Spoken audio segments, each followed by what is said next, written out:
शक्ल लेकर। तो अयोध्या का शासन 14 वर्ष तक हम ही ने चलाया और 1.5 मिनट में संभाले ये जूते का दर्द कि आजादी के बाद एक लंबे संघर्ष के बाद, महात्मा गांधी जी के प्रयास से कहें या अंबेडकर जी के प्रयास से, एक लंबे संघर्ष के बाद मिला दलितों को, पीड़ितों को, शोषितों को, हरिजनों को, एक लंबे संघर्ष के बाद मिला आप लोगों का प्यार, मंदिरों में प्रवेश कर भगवान के दर्शनों का अधिकार। तो भाई साहब, हमने तो सदियों से बिना किसी स्वार्थ के अनवरत लोगों को मंदिरों की सीढ़ियों तक पहुंचाया। फिर हमारा क्या गुनाह था जो मंदिरों में प्रवेश कर भगवान के दर्शनों का अधिकार हमें आज तक नहीं मिल पाया? माफ करें दोस्तों, शायद ये तालियों की पंक्तियां नहीं थी, बहुत लोग असहमत होंगे, लेकिन अब आपकी हिम्मत देखना चाहता हूं, मुंबई के लोगों या यूपी के लोगों, जहां से भी आप हैं, कि आप अपने ऊपर भी तालियां बजाने की हिम्मत जुटा पाते कि नहीं? फिर हमारा क्या गुनाह था जो मंदिरों में प्रवेश कर भगवान के दर्शनों का अधिकार हमें आज तक नहीं मिल पाया? तो आप सब तर्क देंगे कि हमारे ऊपर थोड़ी सी धूल, थोड़ी सी मिट्टी, थोड़ी सी गंदगी है, इस कारण मना है मंदिरों में प्रवेश और वर्जित खुदा की बंदगी है। तो जो सवाल मेरे सीने में दफन था जाने कब से, चूंकि आज इस माया नगरी में प्रसंग आ गया है, तो बड़ी मासूमियत से पूछता हूं आप सबसे कि थोड़ी सी धूल, मिट्टी और गंदगी के कारण हम बाहर ही सीढ़ियों पर पड़े रह जाते हैं और आप सब लोग अपने मन में ढेर सारी ईर्ष्या, छल कपट की गंदगी लेकर बड़े आराम से मंदिरों में चले जाते हैं।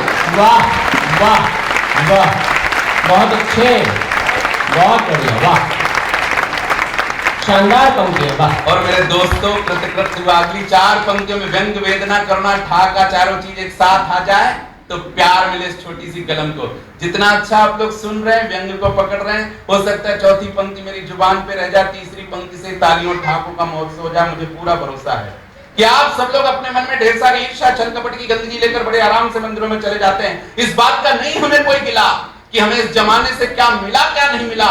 हम सीढ़ियों के बाहर धूल, मिट्टी, गंदगी में जहां पर भी पड़े हैं, कुछ आदमियों के कारण, कुछ आदमियों की नजरों में हम उस स्थिति में भी देवताओं से बड़े हैं। ये बात जूता छाती ठोक कर कहता है, क्योंकि मंदिरों में प्रवेश कर भगवान के दर्शन करते समय अधिकांश लोगों का ध्यान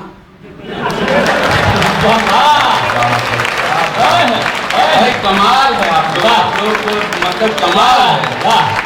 अधिकांश लोगों का ध्यान भगवान से ज्यादा हम जूतों पर रहता है, क्योंकि उन सबका मानना है प्रत्येक क्षण प्रति पल कि भगवान के दर्शन आज करो या कल, भगवान तो यही मिलेंगे।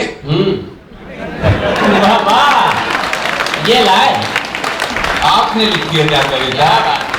देखो सर्दी, समझदार दर्शनार्थी वही होते हैं जो नए जूते चप्पल पहन के परिवार के साथ मंदिरों में जाते हैं, तो अपने जूते चप्पल उतार कर ऐसी जगह रखते हैं जहां से भगवान भी दिखे।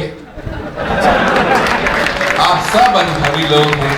वो माँ सरस्वती, वो ऊपर वाला जो खुदा है, जो ईश्वर है, अल्लाह है, वो जब दुआ देते हैं तो कहते हैं कविता ऐसी जगह पर ले जाकर के खत्म करना जहां इतने बड़े लोग नीचे बैठ करके तुम्हें प्यार, श्रद्धा और आदर के साथ स्वागत है सर। कविता का क्लाइमैक्स और कविता का उपसंहार हिंदुस्तान के सर्वश्रेष्ठ श्रोताओं को स्वागत हूं। बस संभालना आखिरी पंक्ति।